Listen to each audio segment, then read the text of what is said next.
رضی اللہ تعالیٰ عنہ فرماتے ہیں غزوہ بدر کے دن رسول کریم صلی اللہ تعالیٰ علیہ وسلم نے مشرکین کو ملاحظہ فرمایا تو وہ 1000 تھے اور آپ کے ساتھ 319 مرد تھے۔ سرکار مدینہ صلی اللہ تعالیٰ علیہ وسلم نے قبلہ کی طرف منہ کیا اور اپنے بابرکت ہاتھ پھیلا کر اپنے رب عز و جل سے یہ دعا کرنے لگے، یا رب عز و جل، تو نے جو مجھ سے وعدہ کیا ہے اسے پورا فرما۔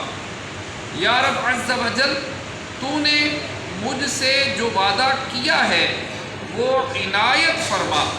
یا رب عز و جل، اگر تو اہل اسلام کی اس جماعت کو ہلاک کر دے گا تو زمین میں تیری پرستش نہ ہوگی۔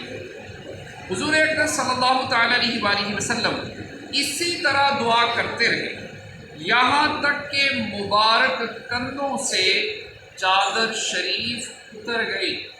حضرت ابوبکر صدیق رضی اللہ تعالیٰ عنہ حاضر ہوئے اور چادر مبارک شانہ اقدس پر ڈال کر عرض کی، یا نبی اللہ، اپنے رب عز و جل کے ساتھ آپ کی مناجات کافی ہو گئی، وہ بہت جلد اپنا وعدہ پورا فرمائے گا۔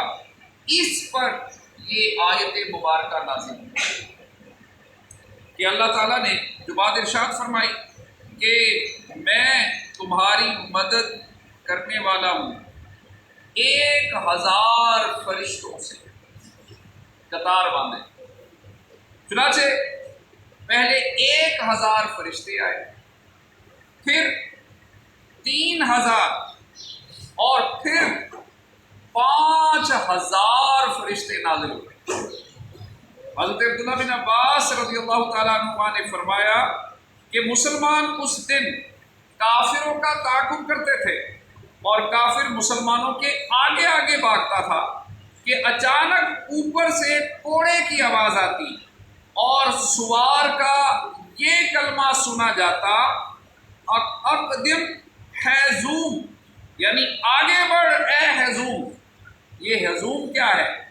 حیزوم حضرت جبرائیل علیہ السلام کے گھوڑے کا نام، اور نظر آتا تھا کہ کافر گر کر مر گیا اور اس کی ناک تلوار سے اڑا دی گئی اور چہرہ زخمی ہو گیا۔ صحابہ اکرام علیہم رضوان نے سرکار دو عالم صلی اللہ تعالیٰ علیہ وسلم سے اپنے یہ معائنے بیان کیے تو حضور اقدس صلی اللہ تعالیٰ علیہ وسلم نے ارشاد فرمایا کہ یہ تیسرے آسمان کی مدد ہے۔ اللہ رب العزت کی بارگاہ میں دعا ہے جو پڑھا سنا عمل توفیق عطا فرمائے، آمین۔ جاہ فاطمہ صلی اللہ علیہ وسلم۔